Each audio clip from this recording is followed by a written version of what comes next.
കോട്ടയം ജില്ലയിൽ മീനച്ചിലാറിന്റെ ഓരം ചേർന്ന് കിടക്കുന്ന മനോഹരമായ ഒരു ഗ്രാമമായിരുന്നു മയിലാടുംകുന്ന്. പേരന്വർത്ഥമാക്കും പോലെ പച്ചപ്പു തെറഞ്ഞ കുന്നിൻ ചെരുവുകളും പുലർകാലങ്ങളിൽ മഞ്ഞു പുതയ്ക്കുന്ന നെൽപ്പാടങ്ങളും ഗ്രാമത്തിന് കാവലായി നിൽക്കുന്ന വലിയ ദേവീക്ഷേത്രവും അവിടത്തെ പ്രത്യേകതയായിരുന്നു. ആ ക്ഷേത്രത്തിൽ നിന്നുള്ള മണിനാദവും നദിയിലൂടെ മെല്ലെ നീങ്ങുന്ന വഞ്ചികളുടെ താളവും കേട്ടാണ് ആ ഗ്രാമം ഉണർന്നിരുന്നത്. ഈ ശാന്തമായ ഗ്രാമത്തിലാണ് ദേവനും ഭാര്യ മീരയും സന്തോഷത്തോടെ ജീവിച്ചിരുന്നത്. നാട്ടിലെങ്ങും പാട്ടായ ഒരു പ്രണയവിവാഹമായിരുന്നു അവരുടേത്. ഇരു വീട്ടുകാരുടെയും പൂർണ്ണ സമ്മതത്തോടെ നടന്ന ആ വിവാഹം ലളിതമെങ്കിലും സ്നേഹം നിറഞ്ഞ അവരുടെ ജീവിതത്തിന്റെ തുടക്കമായിരുന്നു. ദേവൻ ഒരു സാധാരണ മരപ്പണിക്കാരനായിരുന്നില്ല.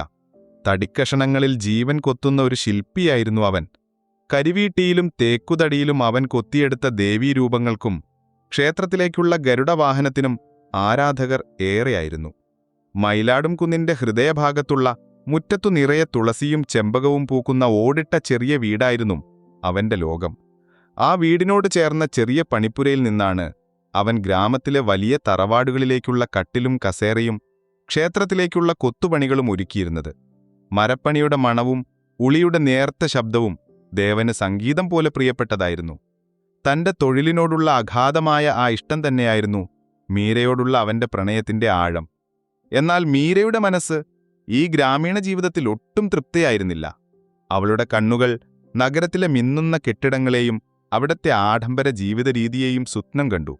ഭർത്താവ് ദേവൻ ഒരു സാധാരണ ശില്പിയായി ഈ ഗ്രാമത്തിൽ ഒതുങ്ങിക്കൂടുന്നത് അവൾക്ക് സങ്കൽപ്പിക്കാൻ പോലും കഴിഞ്ഞില്ല. ദേവന്റെ സ്നേഹത്തെ അവൾ സംശയിച്ചിരുന്നില്ല. അവന്റെ വ്യക്തിത്വത്തെ അവൾ വെറുത്തിരുന്നില്ല. പക്ഷേ അവന്റെ ജോലിയോടും ആ ലളിതമായ ജീവിതരീതിയോടും ഈ ഗ്രാമത്തിന്റെ ശാന്തതയോടും അവൾക്ക് കടുത്ത വെറുപ്പായിരുന്നു. ഈ മരപ്പണിക്കാരന്റെ ഭാര്യ എന്ന ലേബലിൽ അവൾക്ക് ഒതുങ്ങാൻ സാധിക്കുമായിരുന്നില്ല. വലിയ സ്വപ്നങ്ങൾ കണ്ട അവൾക്ക് ഈ വീടും ചുറ്റുപാടും ഒരു ഇരുട്ടുമുറി പോലെ അനുഭവപ്പെട്ടു. മീരയുടെ മനസ്സിൽ മാസങ്ങളായി ഈ മോഹങ്ങൾ തിളച്ചുമറിയുകയായിരുന്നു. എത്രയും പെട്ടെന്ന് ഈ ഗ്രാമം വിട്ടുപോകാനുള്ള തന്റെ ആഗ്രഹം ദേവനെ അറിയിക്കണമെന്ന് അവൾ തീർച്ചപ്പെടുത്തി. നഗരത്തിൽ പോയാൽ ഒരു നല്ല ജോലി നേടാനും ഒരുപാട് പണം സമ്പാദിക്കാനും പുതിയൊരു ജീവിതം കെട്ടിപ്പടുക്കാനും കഴിയുമെന്നും അവൾ ഉറച്ചു വിശ്വസിച്ചു. ഒരു ദിവസം വൈകുന്നേരം ഒരു ദേവീരൂപത്തിന് അവസാന മിനുക്കുപണികൾ നൽകുന്ന തിരക്കിലായിരുന്നു ദേവൻ. ഉളിയും ചുറ്റികയും മാത്രം സാക്ഷിയായി നിശബ്ദമായിരുന്ന ആ പണിപ്പുരയിലേക്ക് മീര കടന്നുവന്നു. ആ വാക്കുകൾ ദേവന്റെ ജീവിതത്തിലേക്ക് ഒരു ഇടിമിന്നൽ പോലെയാണ് വന്നു പതിച്ചത്. ദേവാ, എനിക്ക് ഈ ഗ്രാമത്തിൽ ജീവിക്കുന്നതിനോട് ഒട്ടും താൽപ്പര്യമില്ല. എനിക്ക് നഗരത്തിൽ പോയി നല്ലൊരു ജോലി ചെയ്ത് ജീവിക്കാനാണിഷ്ടം. നിങ്ങളോടൊപ്പമുള്ള ഈ ലളിതമായ ജീവിതം എനിക്കും മടുത്തു. മീര പറയുന്നത് കേട്ട് ദേവൻ ഞെട്ടിത്തരിച്ചു. അവന്റെ കയ്യിലിരുന്ന ഉളി ശബ്ദത്തോടെ താഴെ വീണു. ആ ലോഹശബ്ദം അവരുടെ തകരാൻ പോകുന്ന ജീവിതത്തിന്റെ മുന്നറിയിപ്പ് പോലെ തോന്നി. വിശ്വസിക്കാനാവാതെ അവൻ അവളെ തുറിച്ചു നോക്കി. മീര, നീ എന്താണീ പറയുന്നത്? നമ്മൾ പ്രണയിച്ചപ്പോൾ തന്നെ എന്റെ ജീവിതം നിനക്കറിയാമായിരുന്നല്ലോ. നമ്മൾ ഒരുമിച്ച് ജീവിക്കാൻ വേണ്ടിയല്ലേ ഞാൻ ഈ കഷ്ടപ്പെടുന്നത്? നമ്മൾ ഒരുമിച്ച് സ്വപ്നം കണ്ടതല്ലേ ഈ കൊച്ചു വീടും എന്റെ ഈ ജോലിയും? ദേവന്റെ വാക്കുകളിൽ വേദനയും അമ്പരപ്പും നിറഞ്ഞിരുന്നു. എന്നാൽ മീര മുഖം കടുപ്പിച്ചു. നിങ്ങൾ കണ്ട സ്വപ്നങ്ങൾ എനിക്കിനി വേണ്ട. എനിക്കിതിലും വലിയ സ്വപ്നങ്ങളുണ്ട്. എന്റെ ജീവിതം ഈ ഗ്രാമത്തിൽ തളച്ചിട്ടതുപോലെയായി, അവൾ തുടർന്നു. അതുകൊണ്ട് ഞാൻ ഈ ബന്ധം അവസാനിപ്പിക്കുകയാണ്. നമുക്ക് പിരിയാം. അവളുടെ വാക്കുകളിൽ ഒട്ടും ദയയോ സ്നേഹമോ ഉണ്ടായിരുന്നില്ല. അവൾ ഒരു തീരുമാനമെടുത്തു കഴിഞ്ഞിരുന്നു. മീരയുടെ വാക്കുകൾ ദേവന്റെ നെഞ്ചിൽ പറച്ചുകയറി. ആ വാക്കുകൾ അവനെ വല്ലാതെ വേദനിപ്പിച്ചെങ്കിലും അവൻ കരഞ്ഞില്ല. മീരയുടെ അഹങ്കാരത്തോടുള്ള ആ തീരുമാനത്തിന് മുന്നിൽ അവനൊന്നും പറയാൻ കഴിഞ്ഞില്ല. അവളെ കാര്യങ്ങൾ പറഞ്ഞു മനസ്സിലാക്കാൻ ശ്രമിച്ചെങ്കിലും ഒന്നു കേൾക്കാൻ അവൾ തയ്യാറായില്ല. നിങ്ങളിനി എന്തൊക്കെ പറഞ്ഞാലും ഞാൻ ഈ ഗ്രാമം വിട്ടു പോകുമെന്ന് അവൾ ഉറച്ചു പറഞ്ഞു. അന്നു രാത്രി തന്നെ മീര അവളുടെ ചെറിയ പട്ടിയിൽ തന്റെ വസ്ത്രങ്ങളെല്ലാം പാക്ക് ചെയ്ത് ആ വീടിന്റെ പടിയിറങ്ങി. ദേവൻ ആ വീടിന്റെ വാതിൽക്കൽ പ്രതീക്ഷയോടെ അവളെ നോക്കി നിന്നു. അവൾ തിരിഞ്ഞു നോക്കുമെന്ന് വിശ്വസിച്ചു. പക്ഷേ അവൾ തിരിഞ്ഞുപോലും നോക്കാതെ നഗരം ലക്ഷ്യമാക്കി നടന്നു നീങ്ങി. അവൾ പോയതോടെ ആ വീട്ടിൽ അവൻ തനിച്ചായി. തന്റെ പ്രണയം അവൾക്ക് വെറുമൊരു താൽക്കാലിക താൽപ്പര്യം മാത്രമായിരുന്നു എന്നവൻ ചിന്തിച്ചു. അവൾ പോയതിന്റെ ദുഃഖത്തിൽ അവൻ ആഹാരം കഴിക്കാനോ പണിയെടുക്കാനോ കഴിഞ്ഞില്ല. ഓരോ ദിവസവും അവൾ തിരിച്ചുവരുമെന്ന പ്രതീക്ഷയിൽ കാത്തിരുന്നു. അവന്റെ പണിയിൽ ശ്രദ്ധ കിട്ടാതെയായി. മീരയുടെ അഭാവം അവന്റെ ജീവിതത്തിൽ ഒരു വലിയ ശൂന്യത സൃഷ്ടിച്ചിരുന്നു. ഈ വിവരമറിഞ്ഞപ്പോൾ ദേവന്റെ സഹോദരി രാധ അവനെ ആശ്വസിപ്പിക്കാൻ മയിലാടുംകുന്നിലെത്തി. അവന്റെ സങ്കടം കണ്ടപ്പോൾ അവർക്ക് മീരയോട് ദേഷ്യം തോന്നി. മീരയുടെ തീരുമാനം ദേവനെ അത്രത്തോളം വേദനിപ്പിച്ചിട്ടുണ്ടെന്ന് അവർക്ക് മനസ്സിലായി. ദേവൻ അവരോട് അധികം സംസാരിച്ചില്ല. തന്റെ വേദനയെല്ലാം അവൻ ഉള്ളിലൊതുക്കി. മീര തിരിഞ്ഞു നോക്കാതെ നഗരം ലക്ഷ്യമാക്കി നടന്നകന്നതോടെ ദേവൻ തന്റെ മയിലാടും കുന്നിലെ വീട്ടിൽ തനിച്ചായി. ഒരു ശില്പിയായ അവന്റെ കരവിരുത്തിൽ വിരിഞ്ഞ മനോഹരമായ ശില്പങ്ങൾ പോലും ആ വീട്ടിന്റെ ശൂന്യതയ്ക്ക് ഒരു ആശ്വാസം നൽകിയില്ല. മുറിയിലെങ്ങും മീരയുടെ ഓർമ്മകൾ നിറഞ്ഞു നിന്നു. അവന്റെ പ്രണയവും അവളോടൊപ്പമുള്ള സ്വപ്നങ്ങളും വെറുമൊരു മിഥ്യ മാത്രമായിരുന്നുവെന്ന് അവൻ ചിന്തിച്ചു. അവൾ പോയതിന്റെ ദുഃഖം അവനെ തളർത്തി. ഊണുമുറക്കവും ഉപേക്ഷിച്ച് ഓരോ ദിവസവും അവൾ ഒരു നിമിഷം തിരിച്ചുവരുമെന്ന പ്രതീക്ഷയിൽ വാതിൽക്കൽ കണ്ണു നട്ടിരുന്നു. അവന്റെ ജോലിയിൽ ശ്രദ്ധ നഷ്ടപ്പെട്ടു. മീരയുടെ അഭാവം അവന്റെ ജീവിതത്തിൽ ഒരു വലിയ ശൂന്യത സൃഷ്ടിച്ചിരുന്നു. അതേസമയം ദേവന്റെ വേദനകളെക്കുറിച്ചോ ഗ്രാമത്തിലെ ശാന്തതയെക്കുറിച്ചോ മീര ചിന്തിച്ചതേയില്ല. നഗരത്തിലെ തിരക്കുകളിലേക്കും പ്രകാശത്തിലേക്കും അവൾ നടന്നുകയറി. അഹങ്കാരത്തോടെ ഇറങ്ങിപ്പോന്ന അവൾക്ക് താൻ ആഗ്രഹിച്ച സ്വാതന്ത്ര്യം ലഭിച്ചതിൽ ആദ്യം വലിയ സന്തോഷം തോന്നി. അധികം വൈകാതെ തന്നെ അവൾ ഒരു ചെറിയ വാടകമുറി കണ്ടെത്തിയും വലിയ തുണിക്കടയിൽ ജോലിയും നേടിയും. പുതിയ വസ്ത്രങ്ങൾ, പുതിയ ആളുകൾ, നഗരത്തിന്റെ വേഗത, ഇതാണ് താൻ ആഗ്രഹിച്ച ജീവിതമെന്ന് അവൾ വിശ്വസിച്ചു. ദേവനെക്കുറിച്ചും പഴയ ജീവിതത്തെക്കുറിച്ചുമുള്ള ചിന്തകളെ അവൾ മനഃപൂർവ്വം അകറ്റി നിർത്തി. എന്നാൽ നഗരത്തിലെ ആഡംബര ജീവിതം അവൾ വിചാരിച്ചത്ര എളുപ്പമായിരുന്നില്ല. പകൽ സമയത്തെ തിരക്കുകൾക്ക് ശേഷം രാത്രിയിൽ ആ ചെറിയ തണുത്ത മുറിയിൽ അവൾ തനിച്ചായി. അപ്പോഴാണ് അവൾ ഏകാന്തതയുടെ കൈപ്പറിഞ്ഞു തുടങ്ങിയത്. നഗരം നിറയെ ആളുകളുണ്ടായിരുന്നെങ്കിലും ആരും അവൾക്ക് സ്വന്തമായിരുന്നില്ല. പഴയ ഗ്രാമത്തിലെ സുരക്ഷിതത്വവും മരപ്പണിയുടെ മണവുമുള്ള ദേവന്റെ സാമീപ്യവും അവൾ അറിയാതെ മിസ് ചെയ്തു. താൻ എടുത്തുചാടി ചെയ്ത തീരുമാനത്തിന്റെ ഭാരം അവളെ വല്ലാതെ അലട്ടി. എങ്കിലും തന്റെ അഹങ്കാരം കാരണം അവൾ ആ സത്യം ആരെയും അറിയിക്കാതെ സ്വന്തം തീരുമാനത്തിൽ ഉറച്ചുനിന്നു. ഏകദേശം 3 മാസങ്ങൾ കടന്നുപോയി. മീരയുടെ ശരീരത്തിൽ ചെറിയ മാറ്റങ്ങൾ കണ്ടു തുടങ്ങി. പതിവില്ലാത്ത ക്ഷീണം, ഓക്കാനം, തലകറക്കം. അവൾക്ക് സംശയമായി. ഒരു ദിവസം ജോലി ചെയ്യുന്നതിനിടയിൽ കഠിനമായ തലകറക്കം കാരണം അവൾ തളർന്നു വീണു. സഹപ്രവർത്തകർ അവളെ ആശുപത്രിയിൽ കൊണ്ടുപോയി. പരിശോധനകൾക്ക് ശേഷം ഡോക്ടർ അവളോടായി പറഞ്ഞു, നിങ്ങൾ ഗർഭിണിയാണ്, 3 മാസമായിട്ടുണ്ട്. ആ വാർത്ത മീരയെ വല്ലാതെ ഞെട്ടിച്ചു. നഗരത്തിലേക്ക് വന്ന ശേഷം ദേവനുമായി ഒരു ബന്ധവും ഉണ്ടായിട്ടില്ല. അതുകൊണ്ട് ഈ കുഞ്ഞ് ദേവന്റേതാണ്. താൻ ഉപേക്ഷിച്ചു പോന്നവന്റെ കുഞ്ഞ്. ഞാൻ ഈ കുഞ്ഞിനെ ഒറ്റയ്ക്ക് എങ്ങനെ വളർത്തും? പേടിയും കുറ്റബോധവും അവളെ അലട്ടി. ഇല്ല ഡോക്ടർ, എനിക്കിപ്പോൾ കുട്ടിയെ വേണ്ട, ഭയത്തോടെ അവൾ പറഞ്ഞു. ഇപ്പോൾ ഒന്നും ചെയ്യാൻ കഴിയില്ല. കുഞ്ഞു 3 മാസം വളർന്നു കഴിഞ്ഞു. ഡോക്ടർ അവളെ ആശ്വസിപ്പിക്കാൻ ശ്രമിച്ചു. മീര ഉടൻ തന്നെ ജോലി രാജിവെച്ചു. താൻ ഗർഭിണിയാണെന്ന സത്യം മറ്റാരും അറിയരുതെന്ന് അവൾ തീരുമാനിച്ചു. വയറ്റിലെ കുഞ്ഞ് ഓരോ ദിവസവും വളർന്നു. ആ വളർച്ച ദേവനെ വിഷമിപ്പിച്ചതിനും ഉപേക്ഷിച്ചതിനും തനിക്കുള്ള ശിക്ഷയായി അവൾ വിശ്വസിച്ചു. അഹങ്കാരത്തോടെ പോന്ന താൻ ഗർഭിണിയായി ചെന്നാൽ അവൻ എങ്ങനെ പ്രതികരിക്കുമെന്ന ഭയം അവളെ അലട്ടി. ആ കുറ്റബോധം അവളെ ഓരോ നിമിഷവും കൊന്നുകൊണ്ടിരുന്നു. ആരും അറിയാതെ തന്റെ ദുഃഖം ഉള്ളിലൊതുക്കി അവൾ നഗരത്തിൽ തുടർന്നു. അങ്ങനെ മാസങ്ങൾ കടന്നുപോയി. ഗർഭത്തിന്റെ 6ാം മാസമായപ്പോഴേക്കും മീര നഗരത്തിലെ ആ ചെറിയ മുറിയിൽ തികച്ചും ഒറ്റപ്പെട്ട നിലയിലായി. പുറം ലോകവുമായി ഒരു ബന്ധവും അവൾക്കുണ്ടായിരുന്നില്ല. വിശപ്പില്ലാതെ ആഹാരം കഴിക്കാനോ മുറിക്ക് പുറത്തു പോകാനോ പോലും അവൾ മടിച്ചു. മുറിയുടെ 4 ചുമരുകൾക്കുള്ളിൽ അവൾ തളർന്നു. അവൾക്കാകെ ഉണ്ടായിരുന്നത് വയറ്റിലെ കുഞ്ഞു മാത്രമായിരുന്നു. ആ കുഞ്ഞവൾക്ക് ദേവന്റെ ജീവിക്കുന്ന ഓർമ്മയായിരുന്നു. അവന്റെ സ്നേഹത്തിന്റെ തെളിവായിരുന്നു. ഒരു ദിവസം രാവിലെ മുറിയുടെ വാതിൽക്കൽ കിടന്നിരുന്ന ഒരു പത്രം അവൾക്ക് ലഭിച്ചു. സാധാരണയായി നഗരത്തിലെ വാർത്തകളിലോ മറ്റു കാര്യങ്ങളിലോ അവൾക്ക് താൽപ്പര്യമില്ലായിരുന്നു. എങ്കിലും അന്ന് എന്തോ ഒരു പ്രേരണയാൽ അവൾ അത് തുറന്നു നോക്കി. ഒരു ചെറിയ കോളത്തിൽ അവളെ കാത്തിരുന്നൊരു വാർത്തയുണ്ടായിരുന്നു. മയിലാടുംകുന്ന് സ്വദേശി വാഹനാപകടത്തിൽ മരിച്ചു. അവരുടെ കണ്ണുകൾ അത്ഭുതത്തോടെ ആ പേരു വായിച്ചു. ദേവൻ, ശില്പി. മീരയുടെ കയ്യിൽ നിന്ന് പത്രം നിലത്തേക്ക് ഊർന്നു വീണു. അവളുടെ ലോകം തകർന്നുപോയി. ഇല്ല, ഇത് ഞാൻ വായിച്ചതിന്റെ തെറ്റാണ്. ഇത് വേറെ ആരോ ആയിരിക്കും. വിറയ്ക്കുന്ന കൈകളോടെ അവൾ പത്രമെടുത്ത് വീണ്ടും വായിച്ചു. ഇല്ല, ആ പേര് സത്യമാണ്. അത് അവളുടെ ഭർത്താവ് തന്നെയാണ്. ദേവൻ മരിച്ചു. ആ ദുഃഖവാർത്ത താങ്ങാനാവാതെ അവൾ തളർന്നുപോയി. നെഞ്ചിൽ കൈവച്ച് അവൾ അലമുറിയിട്ട് കരഞ്ഞു. മുറിയുടെ നിശബ്ദതം കീറിമുറിച്ച് അവളുടെ നിലവിളി ഉയർന്നു. ദേവ, എന്തിനെന്നെ വിട്ടുപോയി? ഞാൻ പോയതുകൊണ്ടാണ് ഇങ്ങനെ ഉണ്ടായത്. ഞാൻ നിങ്ങളെ ഉപേക്ഷിച്ചു പോയതുകൊണ്ട്. എന്റെ അഹങ്കാരം കാരണം. എനിക്ക് അവസാനമായി ഒന്ന് കാണാൻ പോലും കഴിഞ്ഞില്ലല്ലോ. കുറ്റബോധം ഒരു കനൽ പോലെ അവളെ പൊള്ളിച്ചു. താൻ ചെയ്ത തെറ്റിന് കിട്ടിയ ഏറ്റവും വലിയ ശിക്ഷയായി അവൾ ആ മരണത്തെ കണ്ടു. ദിവസങ്ങളോളം അവൾ ആ മുറിയിൽ അടച്ചിരുന്നു കരഞ്ഞു. ആഹാരം പോലും കഴിക്കാതെ ദേവന്റെ മരണകാരണം താനാണെന്ന് അവൾ വിശ്വസിച്ചു. അവൾക്ക് ഗ്രാമത്തിലേക്ക് പോകാൻ കഴിഞ്ഞില്ല. ഭർത്താവിനെ ഉപേക്ഷിച്ചു പോയതിന് എല്ലാവരും തന്നെ കുറ്റപ്പെടുത്തുമെന്ന് അവൾക്കറിയാമായിരുന്നു. ഗർഭിണിയായി ഒരു വിധവയായി തിരിച്ചു ചെല്ലാനുള്ള ധൈര്യം അവൾക്കുണ്ടായിരുന്നില്ല. അവൾ നഗരത്തിലെ ആ മുറിയിൽ തന്റെ ദുഃഖം ഒറ്റയ്ക്കൊതുക്കി. ആ വേദന അവളെ തികച്ചും മാറ്റിമറിച്ചു. മീരയുടെ അഹങ്കാരം പൂർണ്ണമായും ഇല്ലാതെയായി. പകരം അവളുടെ മനസ്സിൽ ദേവനോടുള്ള തീവ്രമായ സ്നേഹവും വയറ്റിലുള്ള അവന്റെ കുഞ്ഞിനോടുള്ള വാത്സല്യവും നിറഞ്ഞു. ഓരോ നിമിഷവും അവൾ ദേവനെ ഓർത്തു. അവന്റെ സ്നേഹം എത്ര വലുതായിരുന്നുവെന്നും താനത് മനസ്സിലാക്കാൻ വൈകിപ്പോയല്ലോ എന്നും അവൾ ദുഃഖിച്ചു. ആ രാത്രിയിൽ അവൾ ദേവന്റെ ഫോട്ടോ നെഞ്ചോട് ചേർത്തു പിടിച്ചു. തന്റെ കുഞ്ഞച്ഛന്റെ മുഖം കാണാതെ വളരേണ്ടി വരുമല്ലോ എന്ന ചിന്ത അവളെ കൂടുതൽ തളർത്തി. താൻ കാരണം ഒരു ജീവൻ അച്ഛനെ നഷ്ടമായല്ലോ എന്ന കുറ്റബോധം അവളെ ഉറങ്ങാൻ അനുവദിച്ചില്ല. എല്ലാം എന്റെ തെറ്റാണ് എന്നവൾ സ്വയം മന്ത്രിച്ചു. ഇനി എന്ത് എന്ന ചോദ്യം അവൾക്ക് മുന്നിൽ ഒരു ചോദ്യചിഹ്നമായി നിന്നു. ഈ കുഞ്ഞിനെ എവിടെ പ്രസവിക്കും?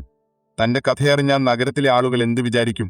ഒറ്റയ്ക്കൊരു വിധവയായി ഈ കുഞ്ഞിനെ വളർത്താൻ തനിക്ക് കഴിയുമോ? ഈ ചോദ്യങ്ങൾ അവളെ ഒരു തീരുമാനമെടുക്കാൻ പ്രേരിപ്പിച്ചു. ദേവൻ പോയെങ്കിലും അവന്റെ കുഞ്ഞിനെ ആരും അറിയാതെ വളർത്താൻ അവൾക്ക് കഴിയില്ല. ദേവന്റെ ആത്മാവിനോടുള്ള കടപ്പാടായി അവൾ ആ കുഞ്ഞിനെ കണ്ടു. ഏകാന്തതയിൽ നിന്നും കരകയറി അവൾ ഒരുപാട് ചിന്തിച്ചു. ഗ്രാമത്തിൽ തിരികെ പോകാൻ കഴിയില്ല. പക്ഷേ ഈ കുഞ്ഞിന് ഒരു നല്ല ഭാവി നൽകണം. ആരും അറിയാത്ത ഒരു സ്ഥലത്ത് ആർക്കും ഒരു ഭാരമാകാതെ ദേവന്റെ ഓർമ്മകളുമായി ജീവിക്കാൻ അവൾ തീരുമാനിച്ചു. മാസങ്ങൾ വേദനയോടെ കടന്നുപോയി. ദേവന്റെ മരണവാർത്ത മീരയുടെ മനസ്സിൽ ഒരു മുറിവായി നീറി നിന്നു. കുറ്റബോധം അവളെ ഓരോ നിമിഷവും കൊന്നു.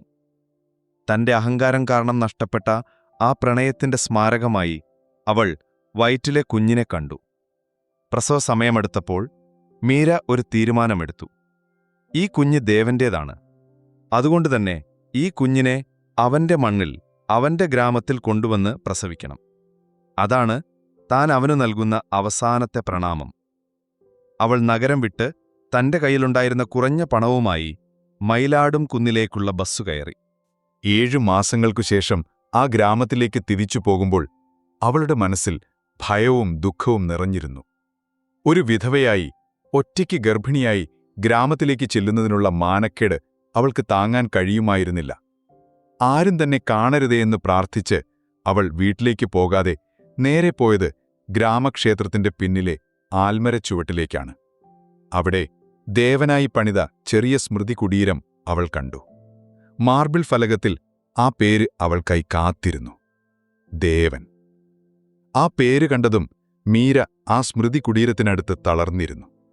അപ്പോൾ പെട്ടെന്ന് ആകാശം കറുത്തിരുണ്ട് മഴ ശക്തിയായി പെയ്തു.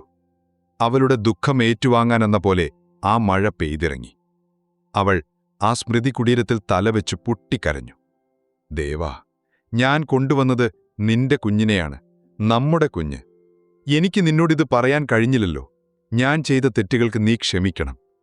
സ്മൃതിമണ്ഡപത്തിലെ തണുത്ത മണ്ണിൽ മുഖം ചേർത്ത് അവൾ അലമുറിയിട്ടു. തന്റെ ദുഃഖം മുഴുവൻ ആ മഴയിലൊഴുക്കിവിട്ടു. കരച്ചിലിന്റെ ആഘാതത്തിൽ അവൾ എഴുന്നേൽക്കാൻ ശ്രമിച്ചപ്പോഴാണ് വയറ്റിൽ കഠിനമായ വേദന അനുഭവപ്പെട്ടത്. പ്രസവവേദന. അവൾ പരിഭ്രമിച്ചു. സഹായത്തിന് ആരുമില്ല. ആശുപത്രിയിൽ പോകാൻ അവൾക്ക് കഴിയുമായിരുന്നില്ല. വേദന വർദ്ധിച്ചപ്പോൾ അവൾ അതേ സ്മൃതി കുടീരത്തിനടുത്ത് തണുത്ത നിലത്ത് ഇരുന്നുപോയി. ആ രാത്രിയിൽ മഴയുടെ ശക്തിയും ഇടിമുഴക്കങ്ങളും മാത്രം സാക്ഷിയായി ദേവന്റെ സ്മൃതി കുടീരത്തിന്റെ നിഴലിൽ മീര തന്റെ കുഞ്ഞിനെ പ്രസവിച്ചു. അവളുടെ കഠിനമായ വേദനയുടെ നിലവിളിയും കുഞ്ഞിന്റെ ആദ്യത്തെ കരച്ചിലും ആ മഴയിൽ കലർന്നു. അവൾ ഒരാൺകുഞ്ഞിന് ജന്മം നൽകി. കുഞ്ഞിനെ തന്റെ നെഞ്ചോട് ചേർത്ത് പിടിച്ചപ്പോൾ മീരയുടെ മനസ്സിലൊരു ശാന്തത വന്നു. തന്റെ പാപങ്ങൾക്കെല്ലാം പരിഹാരമായതുപോലെ അവൾക്ക് തോന്നി. താൻ കാരണം അച്ഛനെ നഷ്ടപ്പെട്ട ഈ കുഞ്ഞിനെ നോക്കാനുള്ള കരുത്ത് തനിക്കില്ലെന്ന് അവൾക്ക് തോന്നി.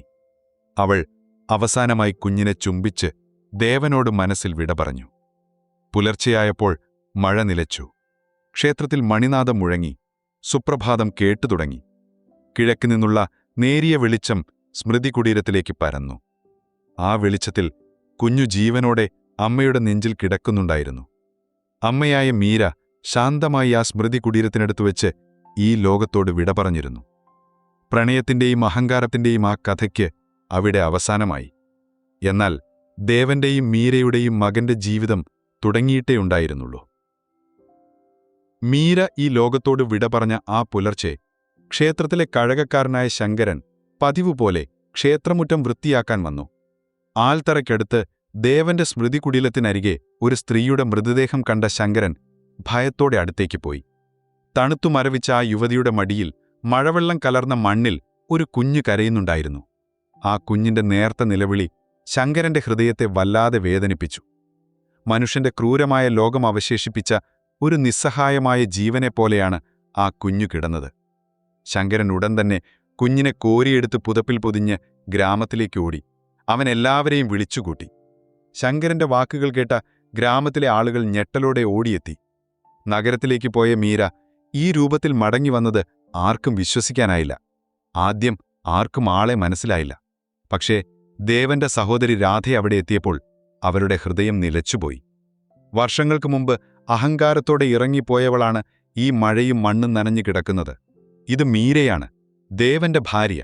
രാധ അത്ഭുതത്തോടെ, വേദനയോടെ പറഞ്ഞു. അവിടെ കൂടിയവരുടെ മനസ്സിൽ ഒരുപാട് ചോദ്യങ്ങളുണ്ടായിരുന്നു. എന്തിനാണ് അവൾ മടങ്ങി വന്നത്? എന്തിനാണ് സ്മൃതി കുടീരത്തിനടുത്ത് പ്രസവിച്ചത്? എന്തിനാണ് മരിച്ചത്? എല്ലാം. അവളെ കുറ്റപ്പെടുത്താനോ വിധിക്കാനോ ശ്രമിക്കുന്നതിനു മുൻപ് ഗ്രാമത്തിലെ കാരണവനായ കേശവൻ തമ്പുരാൻ മുന്നോട്ടു വന്നു. അദ്ദേഹം കുഞ്ഞിനെ വാങ്ങി വാത്സല്യത്തോടെ നോക്കി. ആ കുഞ്ഞിന്റെ മുഖത്തിന് ദേവന്റെ അതേ മുഖഛായ ഉണ്ടായിരുന്നു. അവളുടെ പാപത്തിന് പരിഹാരം ചെയ്തു.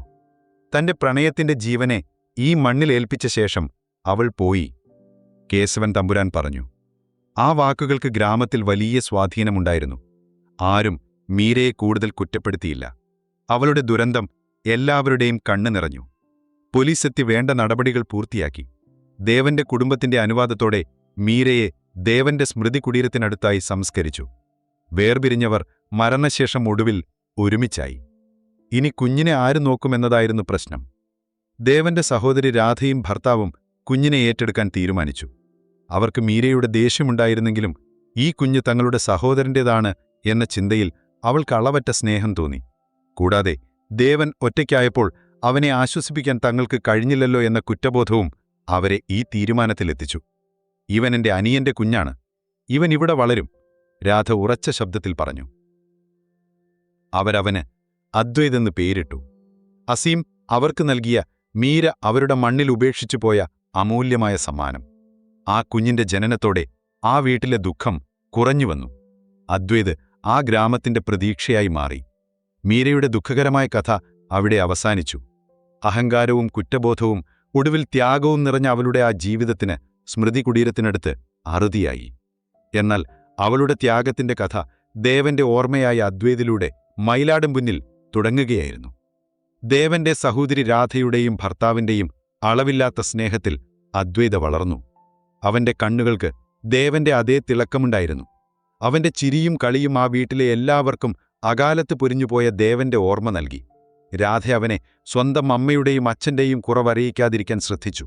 അദ്വൈത് ആ വീട്ടിൽ എല്ലാവർക്കും പ്രിയപ്പെട്ടവനായിരുന്നു. അദ്വൈത് വളർന്നു വലുതായപ്പോൾ അവന്റെ മനസ്സിൽ പതിയെ ചോദ്യങ്ങൾ ഉയർന്നു തുടങ്ങി. സ്കൂളിൽ കൂട്ടുകാർക്ക് അച്ഛനും അമ്മയുമുണ്ട്. തമാശ പറയാനും ലാളിക്കാനും അവരെ വീടുകളിൽ കാത്തിരിക്കാൻ അവരുടെ മാതാപിതാക്കളുണ്ട്. പക്ഷെ എനിക്ക് രാധയമ്മയും അമ്മാവനും മാത്രമേ ഉള്ളൂ. ഈ ചോദ്യം അവന്റെ മനസ്സിനെ അലട്ടാൻ തുടങ്ങി. ഒരു ദിവസം രാത്രി രാധ ഭക്ഷണം വിളമ്പുമ്പോൾ അദ്വൈത ചോദ്യം ചോദിച്ചു. രാധയമ്മേ, എന്റെ അമ്മയും അച്ഛനും എവിടെപ്പോയി? എന്തിനാണ് അവരെന്നെ വിട്ടുപോയത്? ആ ചോദ്യം കേട്ട് രാധയുടെ കണ്ണുകൾ നിറഞ്ഞു. അവൾ അവനെ ചേർത്ത് പിടിച്ചു. ഇനി ഈ സത്യം അവനിൽ നിന്ന് ഒളിച്ചുവെക്കുന്നത് ശരിയല്ലെന്ന് അവൾക്ക് തോന്നി. കാരണം ഗ്രാമത്തിലെ മറ്റു കുട്ടികൾ അവനോട് പലതും പറഞ്ഞു തുടങ്ങിയിരുന്നു.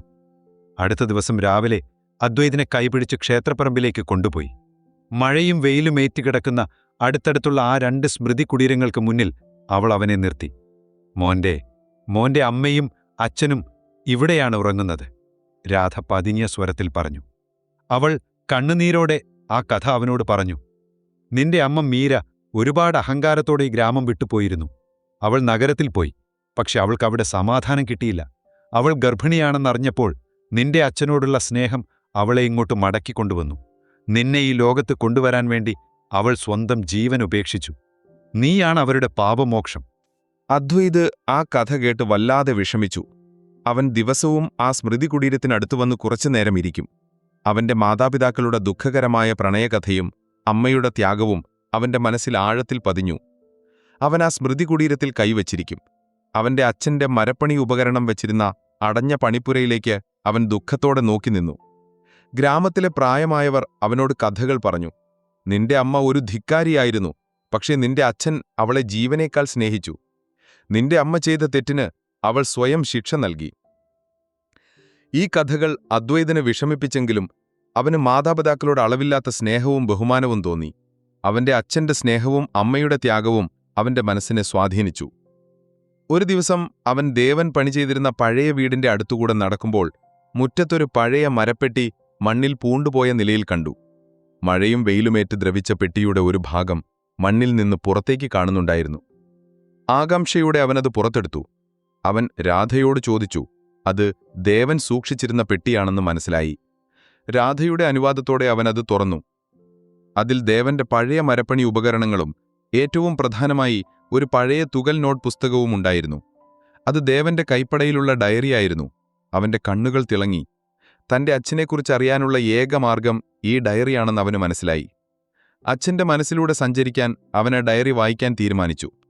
ദേവന്റെ പഴയ തുകൽ നോട്ട് പുസ്തകം, അവന്റെ ഡയറി അദ്വൈതിന്റെ കയ്യിലെത്തിയപ്പോൾ അത് കേവലം ഒരു പുസ്തകം മാത്രമായിരുന്നില്ല.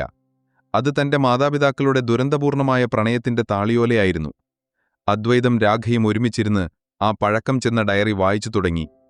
മങ്ങിയ മഷിയിലെഴുതിയ ദേവന്റെ കൈപ്പട അവന്റെ നിഷ്കളങ്കമായ മനസ്സും മീരയോടുള്ള അഗാധമായ സ്നേഹവും വെളിപ്പെടുത്തി. മീര വീട് വിട്ടുപോയതിനു ശേഷം ദിവസവും ദേവൻ ഡയറി എഴുതിയിരുന്നു. മീരയുടെ വേർപാട് അവന് വല്ലാതെ വേദനിപ്പിച്ചതിനെക്കുറിച്ച് അവൻ എഴുതി. ഓരോ ദിവസവും പണിപ്പുരയിൽ തനിച്ചായിരുന്ന അവന്റെ നിമിഷങ്ങളെക്കുറിച്ച്, ഉളി താഴെ വീണ ആ ദിവസത്തെക്കുറിച്ച് അവൻ വേദനയോടെ കുറിച്ചു. ഡയറിയിലെ പ്രധാന കാര്യങ്ങൾ രാധയുടെയും അദ്വൈതിന്റെയും കണ്ണുകൾ നനയിച്ചു. മീരയോടുള്ള സ്നേഹം. എന്നെ അവൾ ഉപേക്ഷിച്ചു പോയെങ്കിലും എനിക്ക് അവളോട് ദേഷ്യമില്ല. അവൾ സന്തോഷവതിയായിരിക്കണം. നഗരത്തിലെ വെളിച്ചത്തിൽ അവൾ തിളങ്ങണം. എന്റെ സന്തോഷം അവളുടെ സന്തോഷത്തിലാണ് എന്നവൻ എഴുതി. മീര എന്റെ പ്രണയമാണ്, ഈ വീടിന്റെ വെളിച്ചമാണ് എന്നവൻ ആവർത്തിച്ചു കുറിച്ചിരുന്നു. നഗരത്തിലേക്ക് പോകാനുള്ള കാരണം. നഗരത്തിൽ സന്തോഷവതിയായിരിക്കാൻ തനിക്ക് കൂടുതൽ പണം സമ്പാദിക്കണമെന്ന് ദേവൻ ആഗ്രഹിച്ചു. ഒരു ദിവസം അവൾ തിരിച്ചുവന്നാൽ ഈ ചെറിയ വീട്ടിൽ ഒതുങ്ങേണ്ട, അവൾ ആഗ്രഹിച്ച ജീവിതം ഞാൻ നൽകണം. അതിനുവേണ്ടിയാണ് ഞാൻ കഠിനാധ്വാനം ചെയ്യുന്നത് എന്നവൻ എഴുതി. തന്റെ പഴയ മരപ്പണി ഉപകരണങ്ങൾ വിറ്റ് പുതിയതും വലുതുമായ ഒരു സംരംഭം തുടങ്ങാൻ അവൻ ആലോചിച്ചിരുന്നു. അവസാനത്തെ യാത്ര. ഡയറിയുടെ അവസാന താളിൽ ദേവൻ മരിക്കുന്നതിന് തൊട്ടുമുൻപെഴുതിയ കുറിപ്പ് കണ്ടപ്പോൾ രാധ പൊട്ടിക്കരഞ്ഞു. നഗരത്തിലെ ഒരു വലിയ ഹോട്ടലിന്റെ ഇന്റീരിയർ പണിക്ക് വേണ്ട ഓർഡർ കിട്ടിയതിനെക്കുറിച്ചും ആ ജോലിക്കു വേണ്ടി താൻ 40 കിലോമീറ്റർ അകലെയുള്ള നഗരത്തിലേക്ക് പോകുകയാണെന്നും അവൻ എഴുതിയിരുന്നു. ആ യാത്രയുടെ ഇടയിൽ ഒളിപ്പിച്ചുവെച്ച ഒരൊറ്റ ആഗ്രഹം അവൻ കുറിച്ചു. അവിടെ എങ്ങാനും മീരയെ കാണാൻ കഴിഞ്ഞാലോ? ഈ ഡയറി വായിച്ചപ്പോൾ രാധയുടെയും അദ്വൈതിന്റെയും കണ്ണുകൾ നിറഞ്ഞു തുളുമ്പി. ദേവൻ നഗരത്തിലേക്ക് പോയത് മീരയെ തിരിച്ചുകൊണ്ടുവരാനോ അവൾക്കു വേണ്ടി പണം കണ്ടെത്താനോ ഉള്ള അവസാനത്തെ ശ്രമത്തിന്റെ ഭാഗമായിരുന്നു. ആ യാത്രയിലാണ് അവൻ വാഹനാപകടത്തിൽ മരിച്ചത്. ദൈവമേ, അവൻ പോയത് മീരയ്ക്കു വേണ്ടിയാണ്. എന്നിട്ട് മീര വിചാരിച്ചത് അവൾ പോയതുകൊണ്ടാണ് അവൻ അപകടം പറ്റിയതെന്ന് രാധ അലമുറിയിട്ടു. ആ പ്രണയത്തിന്റെ ആഴം അവൾക്ക് അന്നാണ് ശരിക്കും മനസ്സിലായത്. അദ്വൈതിന്റെ മനസ്സിൽ അവന്റെ മാതാപിതാക്കളുടെ കഥ കൂടുതൽ വ്യക്തമായി. അവന്റെ പിതാവ് നിഷ്കളങ്കനും സ്നേഹമുള്ളവനുമായിരുന്നു. അമ്മ അഹങ്കാരിയായിരുന്നെങ്കിലും പിതാവിനോടുള്ള സ്നേഹവും താൻ ചെയ്ത തെറ്റിലുള്ള കുറ്റബോധവും അവളെ ത്യാഗത്തിലേക്ക് നയിച്ചു. മീര സ്വയം ശിക്ഷിച്ചതും സ്മൃതികുടീരത്തിനടുത്ത് പ്രസവിച്ചു മരിച്ചതുമൊക്കെ ഈ ഡയറിയിലെ സ്നേഹത്തിന്റെ ആഴം തിരിച്ചറിഞ്ഞ ശേഷമായിരിക്കണമെന്ന് അദ്വൈത് മനസ്സിലാക്കി. അദ്വൈത് ആ ഡയറി നെഞ്ചോട് ചേർത്ത് പിടിച്ചു.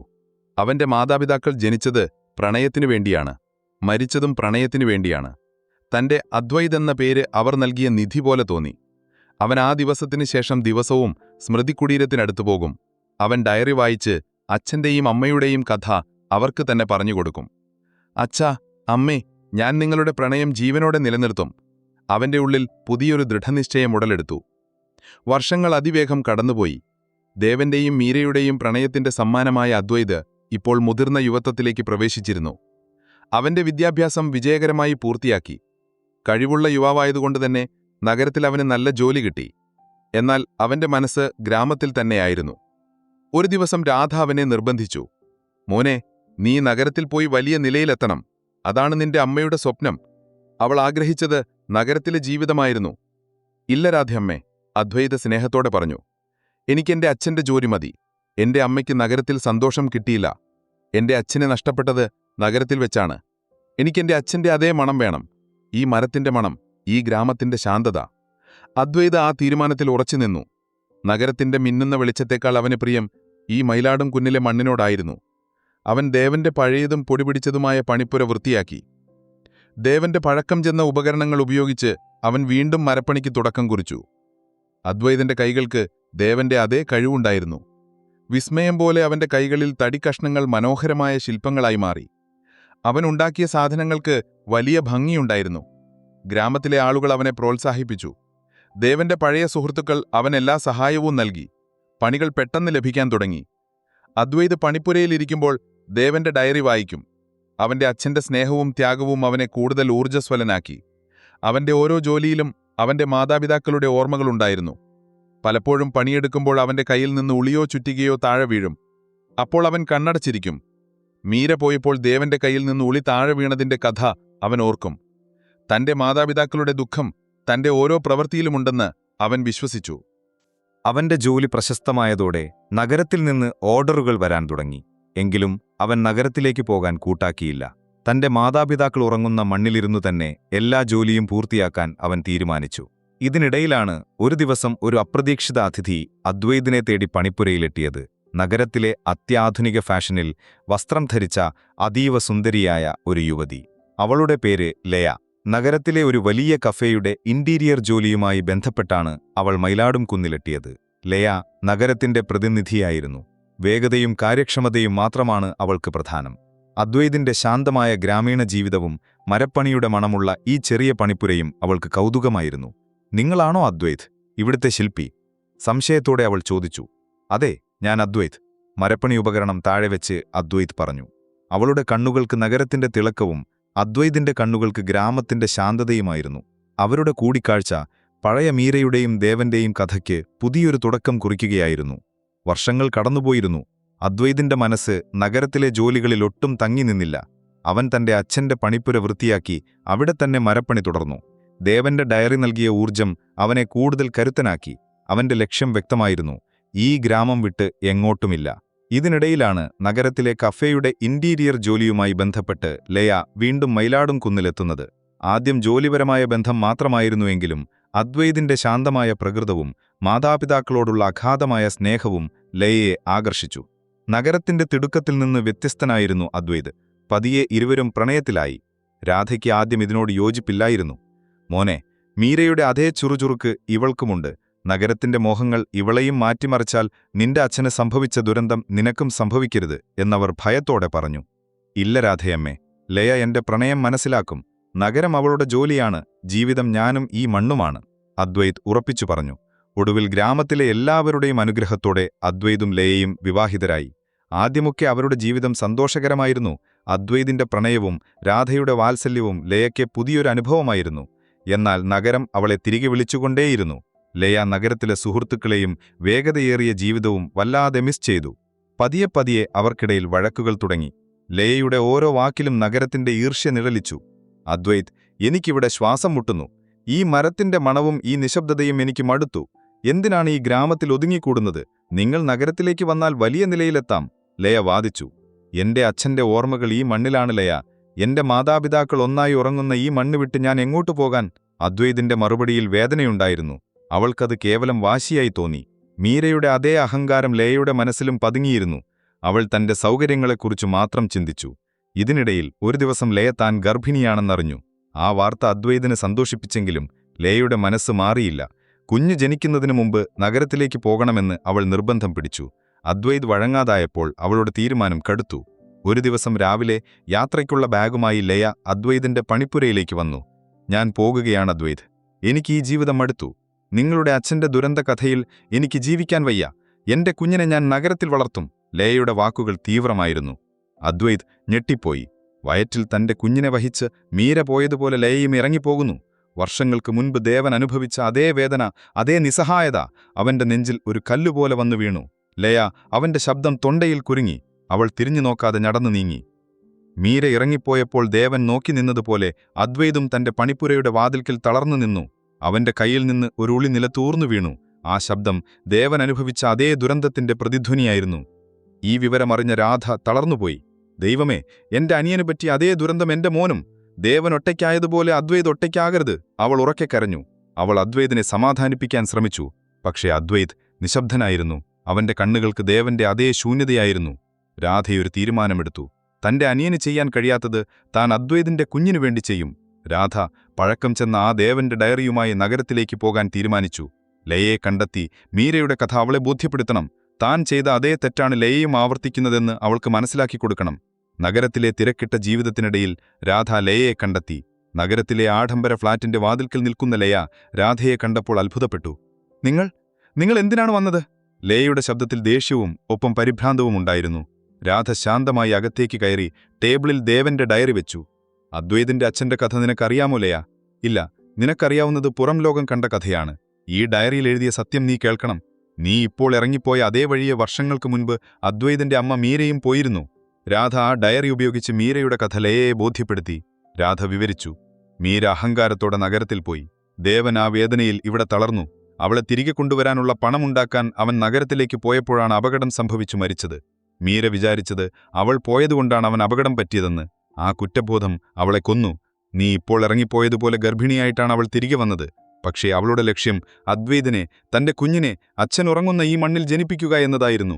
നിനക്കറിയാമോ ലയ, മീര ഈ മണ്ണിൽ വെച്ചാണ് മരിച്ചത്, സ്മൃതി കുടീരത്തിനടുത്ത് വെച്ച് അദ്വൈതിനെ പ്രസവിച്ചുകൊണ്ട്. മീരയുടെ ദുരിതത്തിന്റെ ആഴം മനസ്സിലാക്കിയ ലയ തകർന്നുപോയി. അവൾ വിതുമ്പിപ്പോയി. താനിപ്പോൾ ചെയ്ത അതേ തെറ്റാണ് മീരയും ചെയ്തത്. തന്റെ അഹങ്കാരവും നഗരമോഹവും കാരണം അദ്വൈതിനെ, തന്റെ കുഞ്ഞിന്റെ അച്ഛനെ ഒറ്റയ്ക്കാക്കുകയായിരുന്നു താൻ. അവൾ വയറ്റിൽ കൈവച്ച് ജനിക്കാൻ പോകുന്ന തന്റെ കുഞ്ഞിനെ ഓർത്തു. തന്റെ കുഞ്ഞിന്റെ അച്ഛന്റെ അവസ്ഥ എന്തായിരിക്കും? അന്ന് അദ്വൈതിന്റെ അമ്മ മരിച്ചതുകൊണ്ടാണ് അദ്വൈത് ഇവിടെ രാധയുടെ സ്നേഹത്തിൽ വളർന്നത്. താനിപ്പോൾ തിരികെ പോയില്ലെങ്കിൽ അദ്വൈതിന്റെ ഗതി ഒരിക്കലും തന്റെ കുഞ്ഞിന് വരരുത് എന്നോർത്ത് അവൾ പൊട്ടിക്കരഞ്ഞു. തന്റെ ഭർത്താവിന് താൻ നൽകിയ വേദന അവൾക്ക് താങ്ങാൻ കഴിഞ്ഞില്ല. രാധേമ്മേ, എനിക്ക് തെറ്റുപറ്റിപ്പോയി. ലയ പൊട്ടിക്കരഞ്ഞു. രാധ സ്നേഹത്തോടെ അവിടെ ചേർത്തു പിടിച്ചു. ദേവന്റെ ഡയറി ലയയുടെ കയ്യിൽ നൽകി. അദ്വൈതിന്റെ സ്നേഹം നീ കളയരുത്. ഈ ഡയറി നിന്റെ കയ്യിലിരിക്കട്ടെ. നീ തിരികെ പോവുക. ലയ ഉടൻ തന്നെ ആ ബാഗുമെടുത്ത് താൻ ഉപേക്ഷിക്കാൻ ശ്രമിച്ച മൈരാടും കുന്നിലേക്ക് തിരികെ യാത്രയായി. പണിപ്പുരയിൽ വിഷാദമൂഖനായി തന്റെ അച്ഛന്റെ പഴയ ഉളിയെ നെഞ്ചോട് ചേർത്ത് നിശബ്ദനായി ഇരിക്കുകയായിരുന്നു അദ്വൈത്. അവന്റെ കണ്ണുകൾക്ക് ദേവന്റെ അതേ ശൂന്യതയായിരുന്നു. പെട്ടെന്ന് വാതിൽ തുറന്ന് ലയ കയറി വന്നു. ലയയെ കണ്ടതും അദ്വൈതിന്റെ കണ്ണുകൾ നിറഞ്ഞു. അവന്റെ മനസ്സിലെ എല്ലാ വേദനകളും അണപൊട്ടി പുറത്തേക്ക് വന്നു. അവൻ പൊട്ടിക്കരഞ്ഞുകൊണ്ട് അവളെ ചേർത്തുപിടിച്ചു. നഗരങ്ങൾ എന്നും എന്റെ ജീവിതത്തെ കൊല്ലുകയായിരുന്നു ലയ. കൊല്ലാൻ കഴിയാതെ കൊന്നുകൊണ്ടേയിരുന്നു. എന്റെ അച്ഛനെ നഗരം കൊന്നു, എന്റെ അമ്മയെ നഗരമോഹം കൊന്നു. ഇപ്പോൾ വീണ്ടും ആ നഗരം എന്റെ കുഞ്ഞിന്റെ ജീവിതവും തകർക്കുമെന്നാണ് ഞാൻ കരുതിയത്. പക്ഷേ സ്നേഹം യഥാർത്ഥമാണെങ്കിൽ മരണത്തിൽ പോലും അവരെ വേർപെടുത്താനാവില്ലെന്ന് എനിക്കിപ്പോൾ മനസ്സിലായി. അവന്റെ വാക്കുകൾ കേട്ട് ലയയുടെ കണ്ണീർ കവിളിലൂടെ ഒഴുകി. അവൾ അവന്റെ കാൽക്കൽ വീണ് മാപ്പ് ചോദിച്ചു. എനിക്ക് തെറ്റുപറ്റിപ്പോയി അദ്വൈത്. മീരയുടെ തെറ്റ് ഞാൻ ആവർത്തിക്കില്ല. ഞാൻ നിങ്ങളോടൊപ്പമുണ്ടാകും. ഈ മരത്തിന്റെ മണമുള്ള മണ്ണിൽ എന്റെ കുഞ്ഞിനെ ഞാൻ വളർത്തും. അദ്വൈത് അവളെ ചേർത്തുപിടിച്ചു. മീരയുടെ കഥ ആവർത്തിച്ചപ്പോൾ ലയയുടെ തിരിച്ചുവരവ് ആ ദുരന്തത്തിനൊരു പരിഹാരം നൽകി. അദ്വൈതിന്റെ മനസ്സിലെ മുറിവുകൾ പതിയെ ഉണങ്ങാൻ തുടങ്ങി. അങ്ങനെ ദേവന്റെയും മീരയുടെയും പ്രണയം അവരുടെ മകനിലൂടെ, അവരുടെ കൊച്ചുമകനിലൂടെ മയിലാടും കുന്നിലെ ആ മണ്ണിൽ വീണ്ടും പൂവണിയുകയായിരുന്നു.